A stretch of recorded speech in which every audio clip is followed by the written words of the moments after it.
আসসালামু আলাইকুম রহমতুল্লাহি ওবরকাতুহু।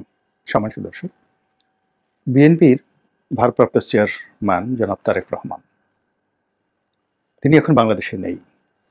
এখন রাজনীতিতে তার যারা প্রতিদ্বন্দ্বী কিংবা তার দলের যারা শুভানুধ্যায়ী, তাদের প্রায় সকলেরই আবেগ কেন তিনি আসছেন না। অন্যদিকে সেই গত প্রায় ২০ বছরের ক্ষমতাচ্যুতি, অর্থাৎ ২০০৬ সনে ক্ষমতা হারানো, তারপর ১/১১ সেই বিভীষিকাময় সময় এবং তারপরে আওয়ামী লীগের জমানা টানা ১৫ বছর। এই সময়টিতে বিএনপি আসলে বেশ কয়েকবার সামনে গিয়েছে, পেছনে গিয়েছে, ভাঙার চেষ্টা হয়েছে, গড়ার চেষ্টা হয়েছে, গ্রুপিং হয়েছে এবং এগুলোর মধ্যে সরকারের যে গোয়েন্দা সংস্থা আছে তারা নতুন বিএনপি, তৃণমূল বিএনপি, আরও অসংখ্য নামে বেনামে এই দলটিকে ভাঙার চেষ্টা করেছে। দলের যারা দুর্নীতিবাজ শ্রেণী, বিশেষ করে আর্থিক দুর্নীতিতে যারা হাত পাকিয়েছে, তাদের একটা বিরাট অংশ কেউ কেউ হাওয়া ভবন সংশ্লিষ্ট ছিল, যাদের কোনো রাজনৈতিক যোগ্যতা, অভিজ্ঞতা বা দলের সাথে সংস্রব ছিল না, কিন্তু যে কোনো কারণে হোক জনাব তারেক রহমান সাহেবের সঙ্গে তাদের একটা নিদারুণ সখ্যতা ছিল। এই মানুষগুলো শত শত কোটি, কেউ কেউ হাজার কোটি টাকা লোপাট করেছিল, অনেকে কারাবরণ করেছে, অনেকে পালিয়ে গেছে, অনেকে দেশের মধ্যে একবার জেলখানায় গিয়েছে আবার বের হয়েছে। তো এই হাওয়া ভবন সংশ্লিষ্ট যারা লোকজন রয়েছে তাদের সঙ্গে সরকারের একটা গোপন যোগাযোগ ছিল এবং এই লোকগুলো কার্যত মোনাফেক হিসেবে বা ডবল এজেন্ট হিসেবে সরকারের ক্ষতি করেছে, অর্থাৎ আওয়ামী লীগের ক্ষতি করেছে, আর বিএনপির চরম ক্ষতি করেছে। তো বিএনপির মধ্যে এই যে দুর্নীতিবাজ ধনাঢ্য শ্রেণী, তো এদের আবার বেশ কয়েকটি গ্রুপ। আগেই বলেছি যে হাওয়া ভবন কেন্দ্রিক একটা গ্রুপ ছিল যাদের রাজনীতি করার কোনো অভিজ্ঞতা ছিল না। দ্বিতীয় আরেকটা গ্রুপ ছিল যাদের রাজনীতি করার অভিজ্ঞতা ছিল, কিন্তু দুর্নীতি করেছে, হাওয়া ভবন সংশ্লিষ্ট, কিন্তু প্রথম সারির রাজনীতিবিদ নন। আরেকটি গ্রুপ যেটি হলো বেগম খালেদা জিয়ার খুবই ঘনিষ্ঠ এবং তাদের লড়াই এবং সংগ্রামে একটা বিরাট, যাকে বলা হয়, ভূমিকা ছিল বিভিন্ন সময়টিতে, কিন্তু লেখাপড়া ওইরকম না। কিন্তু তারা যখন রাষ্ট্রীয় ক্ষমতায় এসেছে তখন ১০ হাতে দুর্নীতি করেছে। এই গ্রুপটিও মোরললেস সরকারের একটা বি টিম হিসেবে বিএনপির ১২টা বাজানোর চেষ্টা করেছে। এখন এই লোকগুলো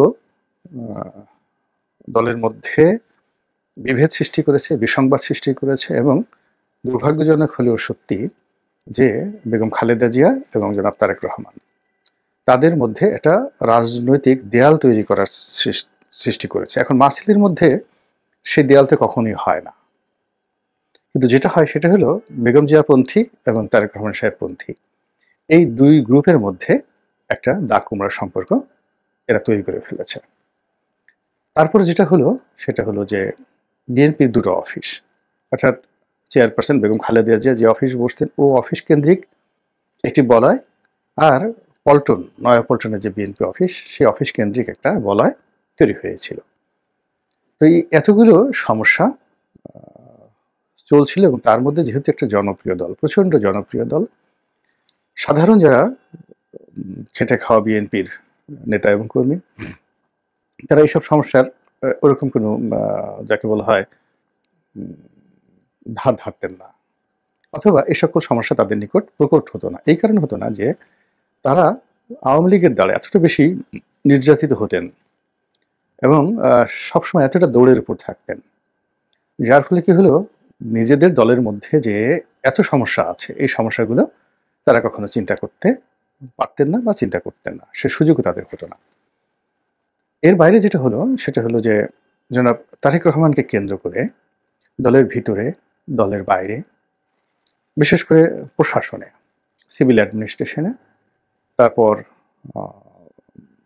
পুলিশে এবং সর্বোপরি সামরিক বাহিনীতে, সেখানে একটা ধ্যান ধারণা তৈরি হয়েছে এবং এটা ইন্টেলেকচুয়ালি এমনভাবে প্রচার করা হয়েছে এবং এখনো হচ্ছে, যেটি জনাব তারেক রহমান সাহেব কতটা আন্দাজ করতে পেরেছেন আমি বলতে পারব না। কিন্তু অনেক বিএনপিপন্থী বুদ্ধিজীবী বারবার শুধু সেই দৃশ্য সামনে নিয়ে আসছেন এই সময়টিতে, যখন বলা হচ্ছে যে তাকে ১/১১-র সময় ভীষণ রকম নির্যাতন করা হয়েছে। তাকে আমি ঠিক ওইভাবে বলতে পারব না, তারা যেভাবে বলছে সেটা হলো তার মেরুদণ্ডের হাড় ভেঙে দেওয়া হয়েছে, তাকে পিটানো হয়েছে, ফ্যানে টানানো হয়েছে, আরও অনেক কিছু। এবং সেই ছবিগুলো, মানে সেই নির্যাতনের ভিডিও ফুটেজগুলো এবং তাকে হাসপাতালে আনা নেওয়ার যে দৃশ্যগুলো, এগুলো বারবার শো আপ করা হচ্ছে। এর ফলে কি হচ্ছে, বিএনপির কিন্তু কোনো উপকার হচ্ছে না, বরং মানে ক্ষতি হচ্ছে, একাধিক ক্ষতি। সেটা হলো হাওয়া ভবন কেন্দ্রিক ওই সময়টার যে দুর্নাম এবং বদনাম, ওটা সামনে চলে আসছে। ২ নম্বর হলো যে নেতা হিসেবে তারেক রহমান সাহেবের যে ক্ষমতা, তার যে দাপট এবং তার যে কমান্ডিং ভয়েস, এটাকে যখন ওই ছবিগুলোর সঙ্গে পাশাপাশি রাখা হয়, তখন তিনি সঙ্গত কারণেই দুর্বল হয়ে যান, অসহায় হয়ে যান এবং লোকজন সেই বিগত বিএনপি জমানা এবং একজন দুর্বল, অসহায়, অত্যাচারিত, মজলুম তারেক রহমান সাহেবকে দেখে। এবং এই ধরনের মানুষকে কোনো মানুষই নেতা হিসেবে প্রথম পছন্দে নেবেন হয় না। নেতা বা রাজা, তিনি হবেন সাহসী, তার হাতে চাবুক থাকবে, তার একটা ঘোড়া থাকবে, তারপর তিনি যা বলবেন তাই হবে। কিন্তু নেতা যদি নিজে মার খান, তার সেই কান্না বিজড়িত কণ্ঠ, তার অত্যাচারিত সেই যে মুখচ্ছবি, দুর্বলতা, অক্ষমতা, এই জিনিসগুলো খুব সুকৌশলে বিএনপির যারা বুদ্ধিজীবী আছেন তারা এমনভাবে সামনে নিয়ে আসেন, ফলে ওগুলো যত সামনে আসছে তারেক রহমান সাহেবের নেতৃত্ব যে বিকাশ, সেটা পিছিয়ে চলে যাচ্ছে। এটা গেল এক।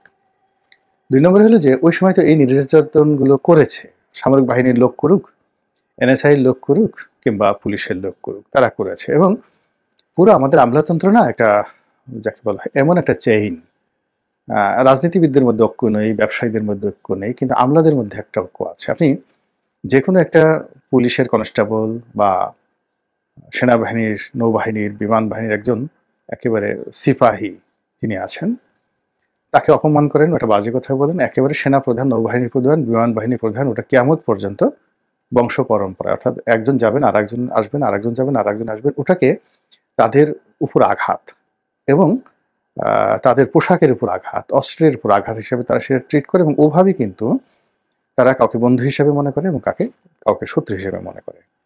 তো কাজেই হাওয়া ভবন কেন্দ্রিক বিএনপির যে সকল দুর্নাম এবং বদনাম ছড়িয়ে পড়েছিল সামরিক বাহিনীর মধ্যে, সেটি হলো ওই ভবনে গিয়ে অনেকে পর্যাপ্ত সম্মান পাননি। সত্য মিথ্যা পরের ব্যাপার, কিন্তু বাস্তবতা হলো যে এই জিনিসটা ব্যাপকভাবে আলোচিত হচ্ছে সিভিল অ্যাডমিনিস্ট্রেশনে, পুলিশ অ্যাডমিনিস্ট্রেশন এবং সামরিক বাহিনীতে।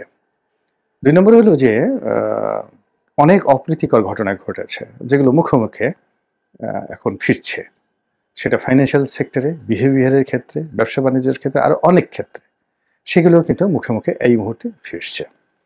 এবং সবচেয়ে বড় ব্যাপার হলো যে যাদের বিরুদ্ধে অভিযোগ, তাদের একটা বিরাট অংশ এখন আবার সেই মাঠে ঘাটে এসে নিজেদেরকে প্রতিষ্ঠিত করে ফেলেছে। এবং অবাক করার ব্যাপার হলো এদের কারোর সঙ্গেই জনাব তারেক রহমান সাহেবের এখন আর আগের মতো সম্পর্ক নেই, অনেকের সাথে দাকুমার সম্পর্ক হয়ে গেছে। কিন্তু তারা ঠিকই মানুষের মন এবং মননে বিএনপির প্রতিনিধি হিসেবে, তারেক রহমানের প্রতিনিধি হিসেবে এখন পর্যন্ত নেতাকর্মীদের কাছে জাস্ট তারা সমাদৃত হচ্ছেন। একটা ছোট্ট উদাহরণ দিই, এক ব্যক্তি যিনি একসময় জনাব তারেক রহমান সাহেবের খুবই ঘনিষ্ঠ ছিলেন, কিন্তু আমি জানি যে এই মুহূর্তে তিনি তারেক রহমান সাহেবের ধারে কাছে যেতে পারেন না। এবং শুধু তাই নয়, অনেক সিনিয়র নেতাকে তারেক রহমান সাহেব বলে দিয়েছেন যে অমুকের সাথে যদি তোমার কোনো যোগাযোগ হয় বা কথাবার্তা হয়, তাহলে আমার দরজা তোমার জন্য বন্ধ থাকবে। তাহলে বুঝুন সেই অমুক সম্পর্কে তার ধারণা কেমন। এবার বাস্তবতায় আসুন, সেটা হলো সেই অমুকের কাছে সারা বাংলাদেশের বিভিন্ন লোক এখনো আসছে একটা কমিটি করার জন্য, একটা সুপারিশের জন্য, একটা কাজের জন্য, এবং সে ঠিকই খুব চতুর মানুষ, চালাক মানুষ, সেই জিনিসগুলো সে যেভাবে হোক ম্যানেজ করে সে তার যে কাঙ্ক্ষিত তার যে জিনিস ধান্দা করা, টাকা উপার্জন করা, দখলবাজি করা, সেই জিনিসগুলো সে করে যাচ্ছে। তো এটা যেমন হাওয়া ভবনকে কেন্দ্র করে যে গ্রুপটি অ্যাবান্ডেন্ট হয়ে গেছে, তারাও এই কাজ করছে। আবার বেগম খালেদা জিয়ার সঙ্গে যাদের সম্পর্ক ছিল হারিস চৌধুরীর নেতৃত্বে, হারিস চৌধুরী নেই কিন্তু সেই গ্রুপটিও কিন্তু সামনের সারিতে চলে এসেছে। তো এই যে প্রবলেমগুলো, এই প্রবলেমগুলোর কারণে কি হলো, অনেকগুলো ডেঞ্জার জোন তৈরি হয়ে গেছে অনেক নেতাদের জন্য, জনপ্রিয় নেতাদের জন্য, বিশেষ করে তারেক রহমান সাহেবের জন্য উইদিন দ্য পার্টি। কেবলমাত্র রাষ্ট্র ক্ষমতা একেবারে পারফেক্টলি রাষ্ট্র ক্ষমতা না পাওয়া পর্যন্ত এই যে ডেঞ্জার জোন বা ডেঞ্জার হোল, এগুলো বন্ধ করা সম্ভব নয়। এই জন্য হয়তো আমি ধারণা করছি যে একটা নির্বাচন, এবং নির্বাচন হলে তো এখন যদি নির্বাচন হয়, এই মুহূর্তে বিএনপি ৩০০ সিট পেয়ে যাবে। এর কারণ হলো মাঠে ঘাটে পথে সবকিছু তাদের দখলে, এবং এখানে ভোট করার মতো না 2024-এর মতোই একটা অবস্থা হয়ে যাবে। কেন হবে? ধরুন একটা নির্বাচনী এলাকা, একটা সাধারণ ভোট করতে 1 কোটি, 2 কোটি, 5 কোটি, কোনো এলাকাতে 10 কোটি টাকাও লাগবে। এমনও সিট আছে 50 কোটি টাকা খরচ করেও এমপি হয় অনেকে। কিন্তু দেখা গেল যে প্রশাসন ঠিক আছে, লোকজন ভয় পাচ্ছে, এবং সবকিছু আওয়ামী লীগের জমানাতে যেভাবে আওয়ামী লীগের নেতাদের মনে করতো, তার চেয়ে এখন বিএনপি নেতাদের কর্তৃত্ব সব জায়গাতেই তৃণমূলে প্রতিষ্ঠিত হয়ে গেছে। তাহলে সে কেন এই ভোটের প্রতিযোগিতার মধ্যে যাবে? বা দুর্বল প্রতিদ্বন্দ্বী আওয়ামী লীগ যদি না আসে, তাহলে কোথাও জামাত থাকবে, কোথাও হেফাজত থাকবে। তাহলে এদের সাথে এরকম খেলাধুলার দরকার নেই। সকাল 9টা-10টার মধ্যে ভোট কমপ্লিট হয়ে গেল, 80% কাউন্ট হয়ে গেল, এবং বাধা দেওয়ার মধ্যে কোনো লোক নেই। এবং তাই যদি হয়, এবং এখনকার মিডিয়া আরও ভয় বেশি পাচ্ছে, যে কোনো সময় সে সেলফ সেন্টার, তো 300 আসনই আওয়ামী লীগের পরিবর্তে বিএনপি জয় হয়ে যাবে। এর আগে আওয়ামী লীগ 300 আসন নেয়নি, কিন্তু বিএনপি 300 আসন নিয়ে যাবে। আর যদি ওইভাবে সমঝোতাও করা হয় যে ঠিক আছে আমার শরীরদেরকে আমি 50 আসন ছেড়ে দেবো, কিন্তু ওটাও আওয়ামী লীগের বিএনপির যে সকল নেতা রয়েছেন তারা সেটা মান্য করবেন না। তো কাজেই বুঝতে পারেন যে সেই নির্বাচনটা কোন পর্যায়ে যাবে। আবার যদি ধরেন একটা ফ্রি ফেয়ার ইলেকশন হয় 2 বছর পরে, 3 বছর পরে, মানে প্রশাসনটা গিয়ার আপ হলো, তারা সত্যিকার অর্থে একটা তত্ত্বাবধায়ক সরকারের মতো শক্তিমত্তা নিয়ে একটা নিরপেক্ষ ইলেকশন করার চেষ্টা করলো, এবং আওয়ামী লীগ সেখানে নির্বাচনে আসলো। তাহলে এই নির্বাচনের পুরো সময়টাই সারা বাংলাদেশ বিএনপির যারা শক্তিশালী প্রার্থী, জনপ্রিয় নেতা, তাদের জন্য একটা ডেঞ্জার জোনে পরিণত হয়ে যাবে। তো সেই দিক বিবেচনায় জনাব তারেক রহমান হয়তো তিনি সময় নিচ্ছেন পরিস্থিতি বোঝার জন্য, তারপর তার আগমন কিংবা তার ওখানে বসে এখন দল পরিচালনা কোনটি তার জন্য, তার দলের জন্য লাভবান হবে। এবং তিনি ওখানে থেকে এর আগে যেভাবে দল চালাতেন, তখন একটা প্রেক্ষাপট ছিল, সেই প্রেক্ষাপটে কেউ তার অবাধ্য হতো না। কিন্তু এখন এই যখন সর্বময় ক্ষমতা তার হাতে, পরিবেশ পরিস্থিতি তার হাতে, রাষ্ট্র ক্ষমতা এমন একটা যেন চলেই গিয়েছে, তো এখন তার কমান্ডগুলো কিভাবে কাজ করে এটা তো তাকে বুঝতে হবে।